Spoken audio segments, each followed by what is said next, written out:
Normally when I make content, I normally bring about an offering. I'm making memes, I'm telling jokes, I'm analyzing gameplay or laughing my butt off, etc, etc. But for the first time ever, this video is not about me.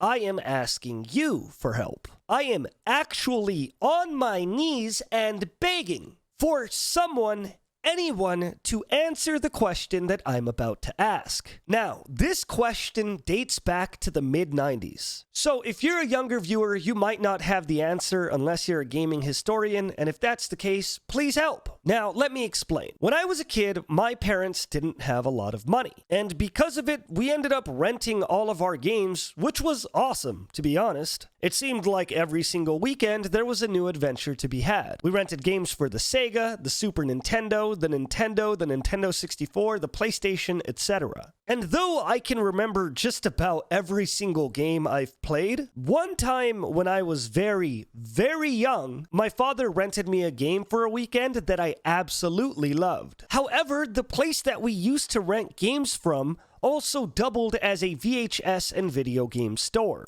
And since it wasn't like a giant company like Best Buy or GameStop, whenever people bought the games that they were renting out, sometimes that would be it. Unless they were mega popular games like Super Mario 64, oftentimes they just wouldn't restock. The games would just fade out into obscurity in my brain and I'd never hear from them again. Which is what happened to the game that I'm about to explain right now. I don't know if this was the overworld or just a very big stage in the game, but it seemed to be like a darkish gray castle, where every single room you entered led to a different stage or something. The main protagonist was a dude with a big nose. I think he was bald and he was in blue pajamas. And these blue pajamas covered his hands and his feet, something like Baby Kong from Donkey Kong 64. It was a side-scrolling platformer, so a lot like Super Mario Bros. And though I can't really remember distinct facts about the levels in this game, there is one level that I definitely remember. On this stage, you were in a bathtub and you were floating up, having to dodge enemies, I think, and there were bubbles everywhere. Unfortunately, I can't remember what console this game was on, but due to the graphics in my brain, I could imagine that it was either on the SNES or the Sega Genesis. And besides that, I have absolutely no information. I honestly can't stress to you guys how much time I've spent looking for this game. I have literally watched gameplay footage of every single game on the Super Nintendo from A to Z. I've looked at most games from the Sega Genesis and still I have not had any luck. And every single year I go on this insane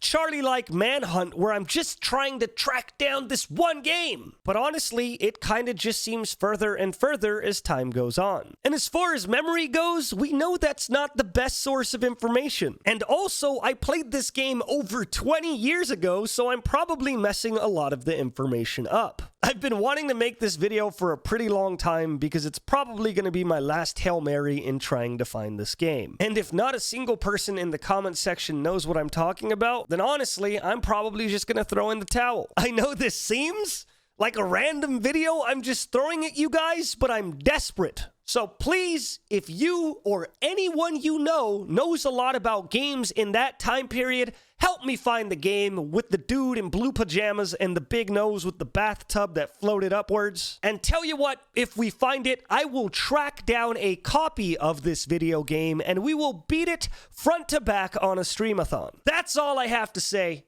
Help me out if you can, and if you can't, thanks for watching. I'll see you tomorrow.